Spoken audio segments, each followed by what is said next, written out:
രാജകുമാരി അരമനപ്പാറയിൽ ഏലത്തോട്ടത്തിൽ നവജാത ശിശുവിന്റെ മൃതദേഹാവശിഷ്ടങ്ങൾ കണ്ടെത്തി. ഇതര സംസ്ഥാന തൊഴിലാളി സ്ത്രീ 2 ദിവസം മുമ്പ് പ്രസവിച്ച കുട്ടിയെയാണ് മരിച്ചുനിലയിൽ കണ്ടെത്തിയത്. അമ്മയെ പോലീസ് കസ്റ്റഡിയിലെടുത്തു. ഇന്ന് ഏകദേശം ഉച്ചയോടെയാണ് ഏലത്തോട്ടത്തിൽ നവജാത ശിശുവിന്റെ മൃതദേഹാവശിഷ്ടങ്ങൾ കണ്ടെത്തിയത്.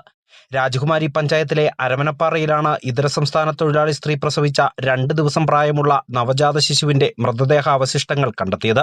നായ്ക്കൾ കടിച്ച നിലയിലായിരുന്നു മൃതദേഹം. കജനാപ്പാറ സ്വദേശിയുടെ ഏലത്തോട്ടത്തിൽ ജലസേചനത്തിനു വേണ്ടിയുള്ള ഓസ് സ്ഥാപിക്കുന്നതിനിടയിലാണ് തൊഴിലാളികൾ നായ്ക്കൾ കടിച്ച നിലയിലുള്ള മൃതദേഹാവശിഷ്ടങ്ങൾ കാണുന്നത്. തുടർന്ന് നാട്ടുകാരെ വിവരം അറിയിക്കുകയും തുടർന്ന് പോലീസ് സ്ഥലത്തെത്തുകയും ചെയ്തു.